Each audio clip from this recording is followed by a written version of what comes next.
Hello guys, good afternoon. Ito na naman guys, bumabaha na naman kasi maulan. Yan po yun oh.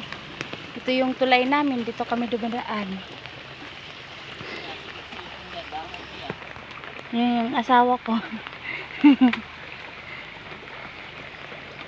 Ito nakakatakot guys, pero ito yung buhay namin. Nandito kami nakatira sa bundok. Yan guys, so yan, baha na. Kasi sobrang lakas ng ulan. At dito guys, kumukuha kami ng gulay na pako.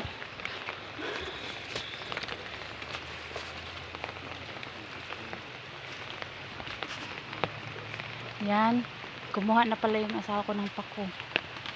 Yan, gugulay namin yan. Ito yan guys, oh, malawak po yung pinagkukunan namin. Yan lang ang kagandahan dito sa bundok guys, hindi binibili yung mga gulay. Pumipitas ka lang dyan at saka magsipag ka lang manguha. Ito yung daan namin, sobrang madamo.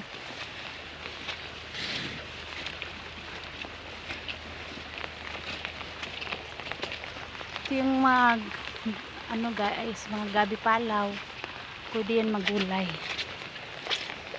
Ito po guys, oh, ang daming pako dyan.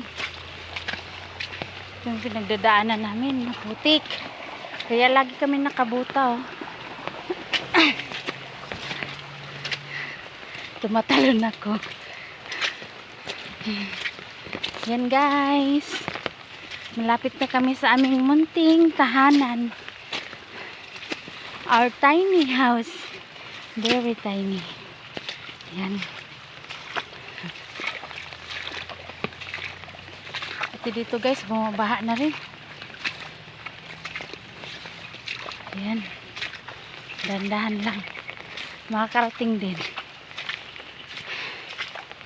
Yan na guys. Ito na po yung munting bahay namin.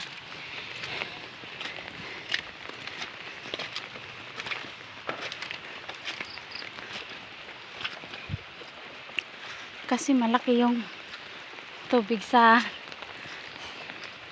pinaglalabahan namin. Ayan guys,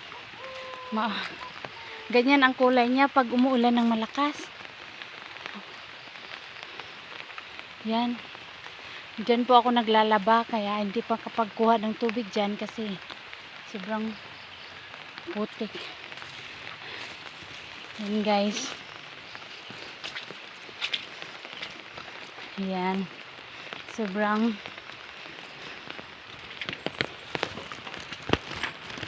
nag-shortcut lang kami ng dinaanan guys, kasi yung pinagdaanan namin ang lalim na ng tubig. Nag-shortcut lang kami. Ayan guys, ito na yung munting bahay kubo namin. Hello guys, good afternoon, God bless you all, see you in my next video, bye bye, good night everyone.